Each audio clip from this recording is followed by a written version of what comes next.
Hello everyone. आज जो है हम एक बहुत ही इम्पोर्टेंट टॉपिक पे डिस्कस करने जा रहे हैं। देखिए, आप लोग सब जानते हैं कि हमारे पास यहाँ पे जम्मू कश्मीर में एक ऐसा सेक्टर है जिसके ऊपर लगभग 35 lakh family 35 lakh individuals dependent हैं और लगभग 7 लाख फैमिलीज़ जो हैं वो इस शोबे में काम करते हैं और लगभग एक साल में इसमें 10,000 करोड़ रुपए का रेवेन्यू आता है। सोचिए इस स्केल पे जो है हमारे पास ये सेक्टर है और इस सेक्टर में जो है अब थोड़ी-सी परेशानी आने वाली है, ऐसा समझा जा रहा है।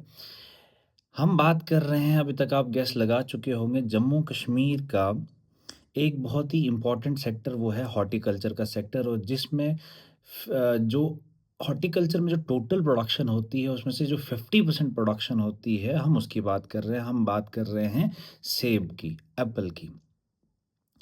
एप्पल के ऊपर इतना डिस्कशन क्यों चल रहा है, आप लोग सब जानते हैं कि जम्मू कश्मीर की इकॉनमी जो है वो लगभग हॉर्टिकल्चर के ऊपर डिपेंडेंट है।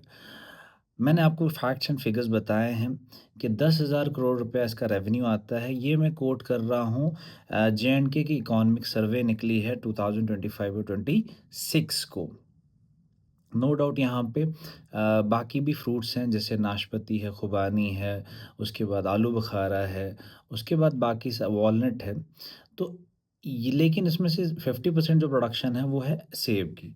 अब आपको पता है कि इस साल भी फ्लड के टाइम पे हमारा जो ट्रांसपोर्टेशन है कश वैली से जो है कश्मीर से जो है वो हमारा सेब जो है हर जगह पहुंच नहीं पाया था, जिसकी वजह से हमें फिर उसके बाद ट्रेन से ट्रांसपोर्ट करना पड़ा था बीच में।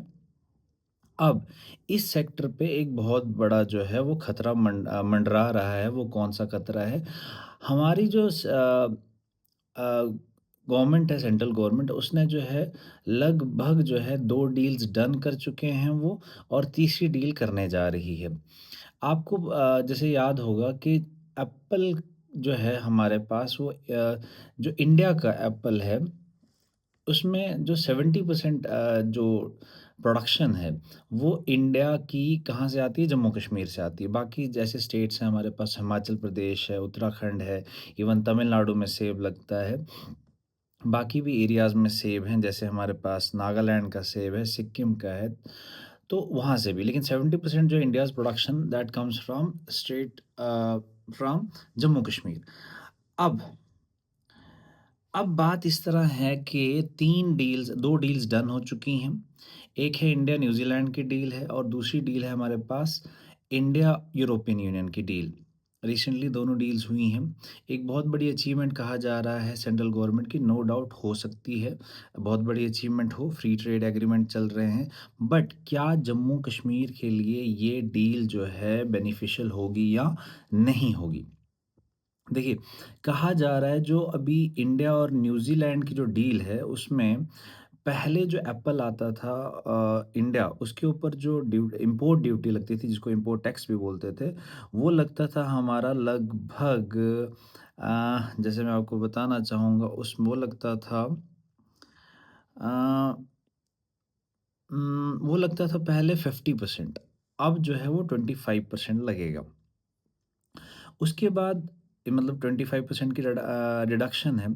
उसके बाद जो इंडिया और यूरोपियन यूनियन की डील है, उसमें जो है पोलैंड और इटली का सेब आएगा, जिसके पहले जो है इम्पोर्ट ड्यूटी वो लगती थी 50%, अब लगेगी 20%। तो देख रहे पा रहे हैं कि जो वहाँ से सेब आएगा, वो यहाँ पे इंडिया में जब आएगा वो सस्ता हो जाएगा बहुत ज़्यादा और वो हमारे एप्पल के साथ कम्पीट करेगा। और हमारी जो है एप्पल की जो कॉस्ट होगी वो थोड़ी-सी ज़्यादा होगी as compare to imported apple. तो अभी जो एक और डील होने जा रही है वो होने जा रही है इंडिया और यूएसए की डील। देखिए ये मैं जितने भी हमारे पास सोर्सेज़ हैं उसके अकॉर्डिंग हम कह रहे हैं। अभी ऐसा माना जा रहा है कि अब जो एप्पल आएगा हमारा यूएसए का उसके ऊपर जो है वो पहले 50% लगता था, अब लगेगा 25%। ठीक। अब क्वेश्चन आता है कि क्या हमारे फार्मर्स जो हैं उनके साथ compete कर पाएँगे जो बाहर के फार्मर्स हैं? तो मैं आपको बता दूँ कि ऑन एन एवरेज अगर हम न्यूज़ीलैंड, यूएसए और यूरोपियन यूनियन के फार्मर्स की बात की जाए, उनके पास जो फार्म्स होते हैं, जो खेत होते हैं, लगभग 50 प्लस हेक्टेयर्स के फार्म होते हैं। तो बहुत बड़ी लैंड होती है। उससे जो प्रोडक्शन होती है उनकी, वो 1 हेक्टेयर से 40 टू 70 टन्स ऑफ एप्पल की होती है। जबकि जम्मू कश्मीर के अगर फार्मर की बात की जाए, ऑर्चर्ड्स की बात की जाए, तो एक फार्मर के पास 0.40 हेक्टेयर्स ऑफ लैंड होती है, जिसके ऊपर जो है वो कितना हमारा प्रोडक्शन है एप्पल का, वो बहुत कम 7 टू 8 टन्स पर हेक्टेयर होता है। तो देख पा रहे हैं कंपटीशन ज़रा नहीं है। और एक और बात है कि उसमें वहाँ उनकी गवर्नमेंट जो है उनको बहुत ज़्यादा सब्सिडी देती है, किनको? उनके फार्मर्स को। और दूसरा, वहाँ पे अब एआई का भी इस्तेमाल किया जा रहा है, आर्टिफ़िशियल इंटेलिजेंस का, जैसे पॉलिनेशन में इस्तेमाल किया जाता है, हार्वेस्टिंग में किया जाता है, इन फील्ड सॉर्टिंग में किया जाता है, बैगिंग में किया जाता है, एटसेट्रा। एक नई वैरायटी जो है उन्होंने वो डेवलप कर चुके हैं, एक गाला एप्पल करके है। हमारे पास अभी ये गाला एप्पल आया अभी बहुत कम इंट्रोड्यूस हुआ है कश्मीर में। अभी पहले हमारे पास सिर्फ़ कुल्लू एप्पल होते हैं और डिलीशियस एप्पल हो, यही फ़ेमस है। लेकिन जो गाला एप्पल आएगा वो हमारा फ़ॉरेन से आएगा, और वो बहुत ज़्यादा बोलते हैं डिलीशियस होता है, टेस्ट में भी जूसी होता है। तो अभी हम जो हैं, हमारे फार्मर्स को बहुत ज़्यादा क्या करना पड़ेगा, हमारे फार्मर्स को एक तो सब्सिडी देनी पड़ेगी, और हमें क्या बोलते हैं बहुत सारी टेक्नोलॉजी का इस्तेमाल करना पड़ेगा। ये गाला एप्पल का जो है वो इंट्रोड्यूस करना पड़ेगा लार्ज स्केल पे। और दूसरा, ऐसा माना जा रहा है कि जो भी लोन दिए जाएँ फार्मर्स को, इंटरेस्ट फ्री लोन्स दिए जाएँ।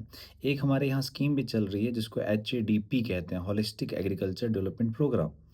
तो उसके तहत जो है ये सारी स्कीम्स अगर लाई जाएँ, जैसे सब्सिडी दी जाए ज़्यादा से ज़्यादा, ज़्यादा से ज़्यादा टेक्नोलॉजी का इस्तेमाल किया जाए, गाला एप्पल का इंट्रोड्यूस किया जाए, बाकी जो है ये इंटरेस्ट फ्री लोन्स दिए जाएँ, तभी हम, और जो होता क्या है कि बहुत सारा कश्मीर वालों ने या जम्मू के भी बहुत सारे जो हमारे विलेजेज़ हैं, उन्होंने बहुत सारा पैसा इन्वेस्ट किया है कोल्ड स्टोरेजेज़ में। एक्चुअली क्या था कि जब हार्वेस्टिंग का टाइम होता है, तो बहुत सारा एप्पल जो है, जो प्रोड्यूस होता है, वो कोल्ड स्टोरेज में जाता है। ऑफ सीज़न में इसको हाई रेट पे हम बेचते हैं, तो उससे अच्छी खासी इनकम होती है। बट अगर बाहर का सेब आएगा, तो जो कॉस्ट होती है वो कम हो जाएगी। जो जितने भी हमारे फार्मर्स हैं जिसने कोल्ड स्टोरेज में क्या किया हुआ है, इन्वेस्ट किया है, वो टोटल हमारा जो है वो नुकसान होगा। तो बस ये सब चीज़ें हैं, हमारे चैलेंजेस हैं। तो इसमें स्टेट की गवर्नमेंट ने, उमर साहब ने भी जो हमारे पीयूष गोयल साहब हैं, कॉमर्स मिनिस्टर हैं, उनसे बात की है कि हम हमारे फार्मर्स को कोई लॉस नहीं होना चाहिए, हिमाचल प्रदेश के फार्मर्स को लॉस नहीं होना चाहिए। तो उत्तराखंड के फार्मर्स को लॉस नहीं होना चाहिए। तो इन सब चीज़ों को कंसिडरेशन लिए कि इसको फिर इफ़ेक्टिव किया जाए इस डील को, नहीं तो ये बहुत ज़्यादा नुकसान होगा। जैसे-जैसे माना जा रहा है कि डेयरी फार्मर्स को प्रोटेक्ट किया हुआ है, उसके बाद वॉलनट को भी हमारे ऊपर जो है बहुत बड़ा जो है वो झटका पहुँचने वाला है। तो बहुत ज़्यादा चैलेंजेस हैं। हमारी गवर्नमेंट जो है कंटिन्यूअसली सेंट्रल गवर्नमेंट के साथ बात कर रही है। तो मेरी ये गुज़ारिश है सेंट्रल गवर्नमेंट से कि जम्मू कश्मीर की इकॉनमी बहुत ज़्यादा वोलेटाइल इकॉनमी है। अर्थक्वेक्स बहुत कॉमन है यहाँ पे, फ्लड्स बहुत ज़्यादा कॉमन हैं, और बहुत सारे यहाँ पे इश्यूज़ रहते हैं। तो इन सब को मद्देनज़र रखते हुए जम्मू कश्मीर के जो 35 लाख इंडिविजुअल्स हैं, 7 लाख फैमिलीज़ हैं, हम उनका जो है ख़्याल रखें। नहीं तो ये बहुत बड़ा हमारे ऊपर जो है लॉस होगा, बहुत बड़ा इफ़ेक्ट होगा इसका। ठीक है? Thank you very much.